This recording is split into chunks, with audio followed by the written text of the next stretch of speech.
Hello everyone, welcome to Eduseeker. और आज की वीडियो में हम लोग क्वेश्चंस डिस्कस करेंगे from unit 5 that is mathematical reasoning and these are the following topics that we will be covering through this video. So now let's start with the first question. So जो पहला question है that is from number series. So the question is that you have to determine the missing term in the series. So these are your following options, and the correct answer for this question is option number first, that is 485. तो ये कैसे आया आइए जानते हैं detail में। देखिए, जब नंबर सीरीज की बात करी जाती है ना, तो आपको जो पैटर्न है वो एनालाइज करना है कि क्या पैटर्न फॉलो हो रहा है, और उसी बेसिस पे आपको जो भी मिसिंग प्लेस है उसे फिलअप करना होता है। तो अगर आप ये जो सीरीज दे रखी है that is your 5, 17, 53, 161 and the dash, वो मिसिंग टर्म है, तो ये आपको समझना चाहिए कि जब भी जो डिफरेंस है नंबरों के बीच में वो बहुत ज़्यादा है, ठीक है, तो या तो उसमें मल्टीप्लाई हो रहा है या डिवाइड हो रहा है। तो अगर डिसेंडिंग डिफरेंस है, मतलब डिसेंडिंग ऑर्डर में आ रहा है, तो डिवाइड हो रहा है। And if the difference is in positive aspect, जैसे कि आप देख सकते हैं कि 5 और 17 के बीच में कितना डिफरेंस है, देन 53 और 161 के बीच में कितना डिफरेंस है, और ये सब एक असेंडिंग ऑर्डर में इंक्रीज हो रही है, तो इसका मतलब इसमें मल्टीप्लिकेशन हो रहा है। पर कभी कभी सीरीज में ये होता है कि सिर्फ मल्टीप्लिकेशन के बेसिस पे आंसर नहीं मिलता, उसमें एडिशन भी होता है। सो वो पैटर्न आपको एनालाइज करना है, ठीक है। एंड फर्दर जब आप एनालाइज करेंगे you will figure it out कि ये जो पैटर्न है मल्टीप्लाई बाय 3+2 वो फॉलो हो रहा है, क्योंकि आप पहले जो 2 डिजिट्स है ना, इनमें ही आप करके देखिए कि 5 और 17 के बीच में क्या डिफरेंस है। तो 5 इंटू अगर आप 3 करते हैं सो दैट इज 15, और 15 में अगर आप 2 ऐड करते हैं सो दैट इज 17। अब आप इसी पैटर्न को आगे लगा के देखिए क्या 17 और 53 के बीच में ये पैटर्न फॉलो अप हो रहा है, और अगर आप देखेंगे तो यस, यही पैटर्न फॉलो अप हो रहा है। तो जहां आपने देख लिया 2 डिफरेंसेस में ये पैटर्न फॉलो अप हो रहा है, आप ऐसे ही बाकी को चेक कर लेंगे। सो 53 को भी अगर 3 से मल्टीप्लाई करेंगे एंड 2 से ऐड करेंगे दैट इज 161। सो ऐसे ही कंसेक्यूटिवली 161 को हम लोग सेम पैटर्न को फॉलो करते हुए 3 से मल्टीप्लाई करेंगे एंड +2 ऐड करेंगे and the answer comes to be 485। तो नंबर सीरीज के जब आप क्वेश्चन सॉल्व करेंगे आपको हमेशा पैटर्न ऑब्जर्व करना है, क्या पैटर्न फॉलो हो रहा है, और उसी बेसिस पे आपको आंसर देना है, राइट। एक चीज़ याद रखिएगा कि अगर डिफरेंस ज़्यादा है पॉजिटिव एस्पेक्ट में तो मल्टीप्लिकेशन की चांसेस है, और अगर डिफरेंस ज़्यादा है नेगेटिव एस्पेक्ट में, मतलब डिसेंडिंग ऑर्डर्स में नंबर है, तो डिवीजन का है चांस। और अगर ज़्यादा डिफरेंस नहीं है तो प्लस माइनस सिंपल आप फॉर्मूला लगाएंगे तो भी शायद आपका आंसर निकल जाएगा, ठीक है। So let's move towards the next question. So the next question is related to your topic relationship. और एक बात और मैं बता दूं कि जो भी क्वेश्चंस मैंने कवर करे इस वीडियो में ये सेम उसी पैटर्न पे हैं जो आपके नेट में पूछे गए हैं, PYQs के बेसिस के ऊपर ही हैं। सो कोई भी क्वेश्चन ऐसे रैंडमली हम लोगों ने पिकअप नहीं करा है, जो आपके नेट में सवाल आए गए हैं उन्हीं से ही हमने सिमिलर क्वेश्चंस बनाए हैं। तो इस टाइप के क्वेश्चंस आपको बहुत देखने को मिले होंगे रिलेशनशिप के, जिसमें आपको आइडेंटिफाई करना पड़ता है। So this is the question, now you have to choose the correct answer, and the correct answer is option number first, that is brother in law. How, now let's discuss in detail. देखिए, जब relationship के question होते हैं आप एक picture या एक diagram या एक ट्री टाइप बना लीजिए, जो भी आपको क्वेश्चन में दे रखा है उसके बेसिस के ऊपर, और बहुत ईजिली आप आंसर निकाल सकते हैं। सो यस, जो भी आपको क्वेश्चन में इन्फॉर्मेशन दे रखी है आप उसी बेसिस पे आंसर देंगे। फॉर एग्जाम्पल मैं आपको ड्रॉ करके भी बता देती हूँ कि अगर आपको बनाना हो तो आप कैसे बना सकती हो। टी फॉर एग्जाम्पल क्वेश्चन में दे रखा है कि एक फैमिली है जिसमें के जो है that is the mother of L. तो एक और चीज़ याद रखिएगा कि जब भी जेंडर का बेसिस पे क्वेश्चन आया तो उसमें आप थोड़ा सा डिफरेंस कर लीजिएगा डायग्राम बनाते में, क्योंकि आपको ही आगे ईजी पड़ेगा। तो मैंने जैसे के है तो मैंने उसे सर्कल में बनाया, दैट इज द मदर, ठीक है। तो मदर किसकी है, ये है एल की, जो आपके उसमें दे रखा है क्वेश्चन में। देन एम जो है that is the father of N. So M को आप बना लीजिए स्क्वायर में, एंड एम किसके फादर है, एम फादर है एन के। जो ओ है that is the sister of K. So K की जो सिस्टर है that is O, right. Then दिया गया है कि अगर एन जो है वो ब्रदर है एल का, सो एम कैसे रिलेटेड है ओ से। सो अगर एल और एन सिबलिंग्स हैं तो ऑब्वियसली के एंड एम जो है वो पेरेंट्स हैं, राइट, मदर एंड फादर। सो इसमें कहा गया है ओ जो है वो मदर की सिस्टर है, तो ऑब्वियसली अब ये क्वेश्चन में पूछा गया, ये याद रखिएगा कि how M is related to O. So M क्या है ओ की, M is brother in law. Obviously जो सिस्टर के जो हस्बैंड होते हैं that is the brother in law, ठीक है। एक चीज़ और याद रखिएगा कि हमेशा क्वेश्चन में लास्ट में पढ़िएगा कि रिलेशनशिप किसका पूछा गया है। अब जैसे आपके क्वेश्चन में पूछा गया है कि how M is related to O, तो आंसर आएगा ब्रदर इन लॉ। और अगर ये क्वेश्चन और अगर इसकी जगह ये पूछा गया होता कि how O is related to M, तो आंसर होता sister in law, right. So ये लास्ट में जो दिया जाता है ये जरूर ध्यान से पढ़ लीजिए, इधर ज्यादातर बच्चे मिस्टेक कर देते हैं। So now let's move towards the next question. So the next question is related to letter series. So letter series में भी नंबर सीरीज की तरह पैटर्न होता है जो आपको फॉलो करना पड़ता है, but that is in alphabetical order, right. So this is your following options. इसमें पूछा गया कि जो कोड दे रखा है दिल्ली, उसको आपने CDKGH में कोड किया है, तो आप टोक्यो को इसी सेम पैटर्न में कैसे कोड किया जाएगा? So the correct answer is option number first, that is SNJXN। How, let's discuss in detail. देखिए, जब भी नंबर सीरीज के क्वेश्चन आए, हमेशा आप वो अल्फाबेटिकली एक टेबल आती है वो बना लिया करिए, मतलब ABCD पूरी जो अल्फाबेटिक टेबल है, एंड उसके आगे कॉरस्पॉन्डिंग जो नंबर सीरीज चल रही है कि A जो 1 प्लेस पे आता है, B सेकंड प्लेस पे आता है, C थर्ड पे। ठीक है, ये जरूर बना लीजिए, इससे बहुत ईजी हो जाता है कोडिंग डिकोडिंग के क्वेश्चन और लेटर सीरीज के क्वेश्चन सॉल्व करना।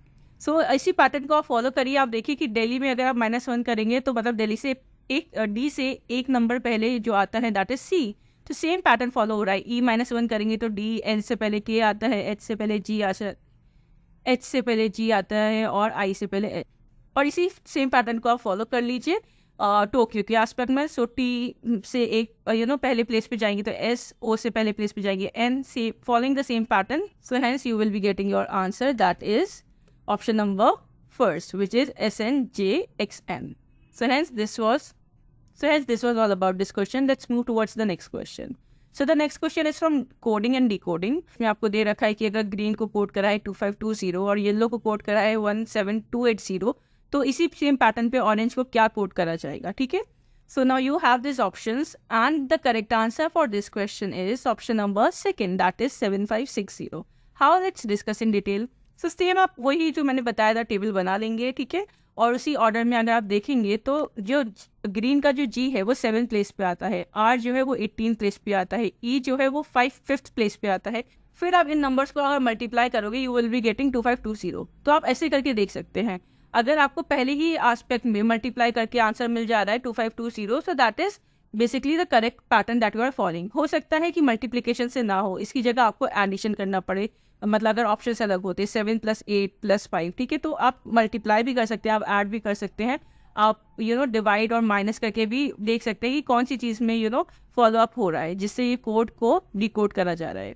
सो ग्रीन को अगर डिकोड करा जा रहा है 2520 तो वो मल्टीप्लिकेशन से आ गया, तो इसका मतलब हम लोग ने करेक्ट पैटर्न फॉलो करा है। सेम गोज फॉर येलो, और इसी सेम पैटर्न को फॉलो करके आप ऑरेंज का निकाल लेंगे। So the next question is from time and distance. So the question is an aeroplane flies along the 4 sides of a square. ठीक है, और ये उसकी स्पीड दे रखी है रिस्पेक्टिवली, एंड आपको एवरेज स्पीड फाइंड आउट करनी है प्लेन की। So now you have the following options and the correct answer for this question is option number C, that is 384 km/h. So सबसे पहले जो एरोप्लेन फ्लाई कर रहा है that is on the 4 sides of the square, जिनकी speed दे रखी है respectively 400, 600, 800 and 200 kilometre. अब आपको निकालनी है एवरेज स्पीड। सो जो एवरेज स्पीड का फॉर्मूला होगा that is total distance travelled upon total time, right? Because जो स्पीड का फॉर्मूला होता है that is what, speed is distance upon time, right? So average speed is total distance upon total time. ना आपको given है speed of aeroplane जो है 400, 600, 800 and 200 km/h respectively, ठीक है। अब आपको साइड ऑफ स्क्वायर तो पता नहीं है, तो आप एलसीएम के थ्रू निकाल लीजिए 2400 राउंड ऑफ, राइट? अब आपको निकालना है टाइम, और टाइम का फॉर्मूला क्या होता है? टाइम का फॉर्मूला होता है distance, right, upon speed. So now let's find it out. So अब आप पहले निकालेंगे time taken by aeroplane to travel at the speed of 400 kilometre, क्योंकि आपको स्पीड दे रखी है, तो आप स्पीड से निकाल लीजिए। डिस्टेंस इज 2400, स्पीड इज 400, और इसको आप डिवाइड करेंगे, that is 6 hours.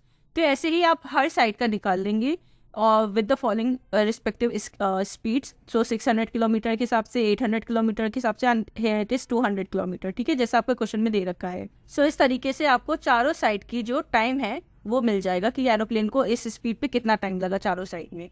Now average speed का फॉर्मूला क्या था? Total distance upon total time. So total distance जो होगा दैट विल बी 2400 को आप 4 से मल्टीप्लाई कर देंगे या इनको ऑब्वियसली ऐड करेंगे, सो that is 9600। And total time के लिए आप ये जो टाइम दे रखा है इसे प्लस कर देंगे, that is 6 + 4 + 3 + 12, so that comes to be 25। और जब आप 9600 को डिवाइड करेंगे 25 से, सो you will be getting the answer that is 384 km/h। और फर्दर जैसे कि हमने इस क्वेश्चन में एवरेज स्पीड निकाली है, इसी टाइप के बहुत सारे फॉर्मूलाज हमने अपनी ई बुक्स में कवर करे हुए हैं। So if you want you can check out the ebook, जिसमें आपको year wise and unit wise PYQs set करके दिए गए। So for more details you can check out the description box of this video. We have covered the entire syllabus in our e. So yes, now let's move towards the next question. So the next question is related to the topic ratio. So now you have this question and now you have to choose the correct answer for the options given below. And the correct answer for this question is option number first, that is 1824. How? Let's discuss in detail. देखिए, so because we don't know the number, so let's assume कि जो numbers है that is 3x and 4x, ठीक है, और 3:4 का जो ratio है that is equals to 1:2 जब उनको दोनों साइड से माइनस कर देते 12 से, तो ये इक्वेशन बन जाएगी 3x - 12 upon 4x - 12 is equals to 1/2.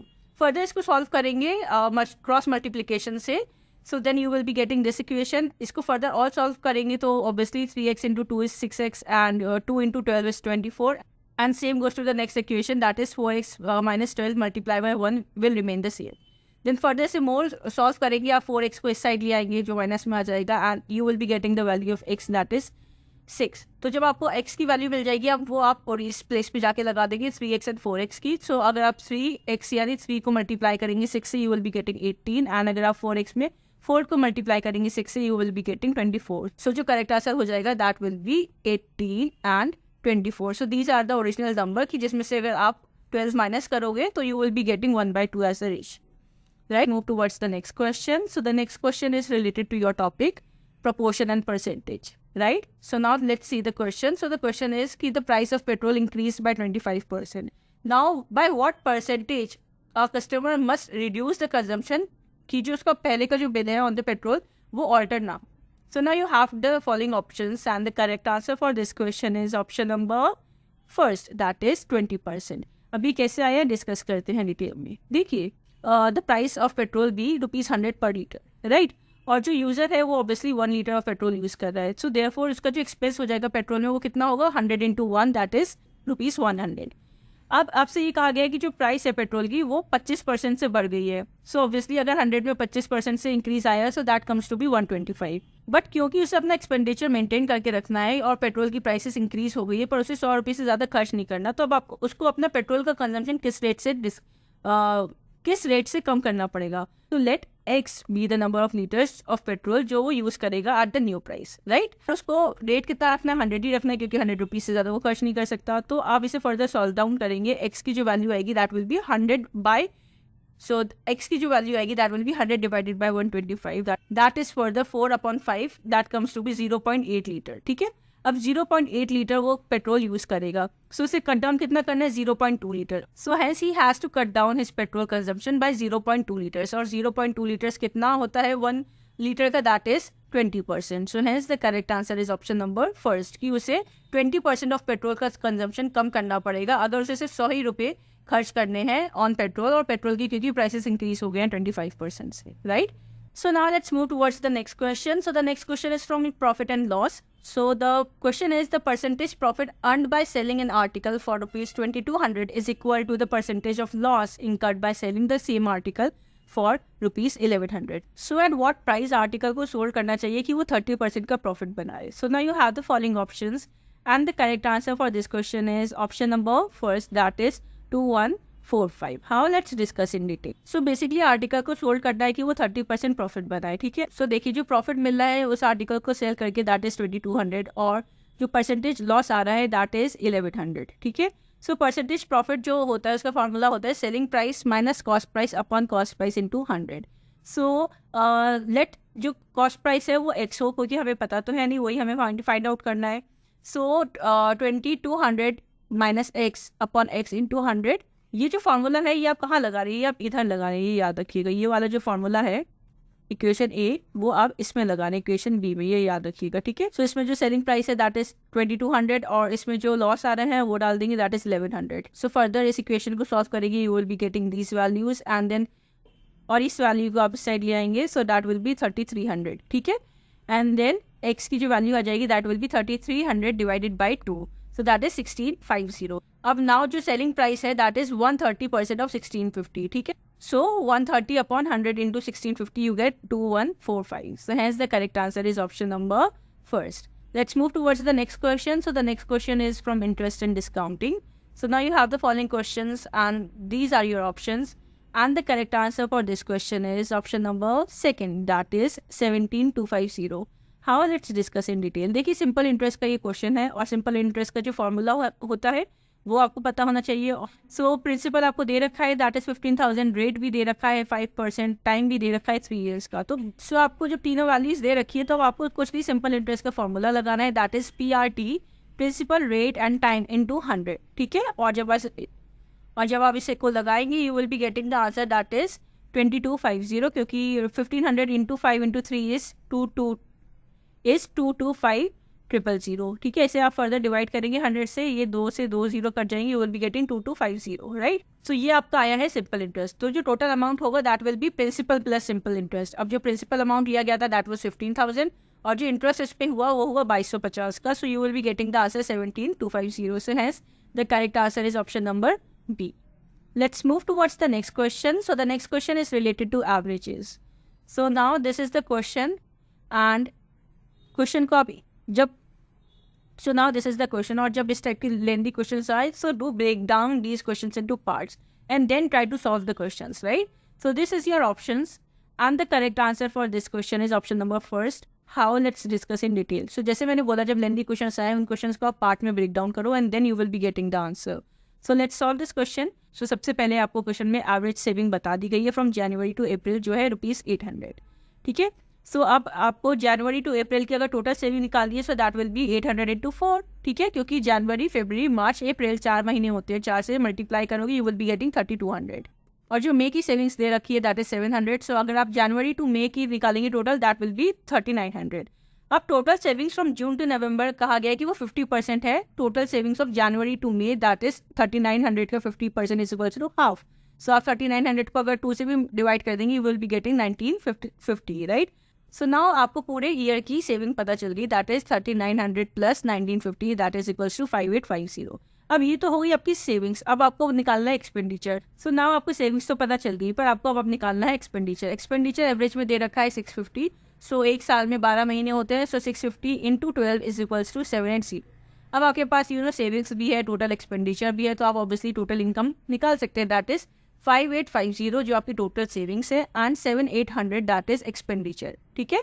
अब इसको आप प्लस करेंगे you will be getting the answer 13,650। और इसको फर्दर आपको पूछा गया है मंथली इनकम पूछी गई है। सो मंथली इनकम अगर एवरेज निकालेंगे कैसे निकालेंगे, 13,650 को आप डिवाइड कर देंगे 12 से and you will be getting the answer that is 13750। So approximately जो ऑप्शन फर्स्ट है वो करेक्ट होगा because it is 1137। So yes, this was all about today's video. I hope you find this video helpful. Then please do like, share and comment and stay tuned for the more upcoming videos. Thank you.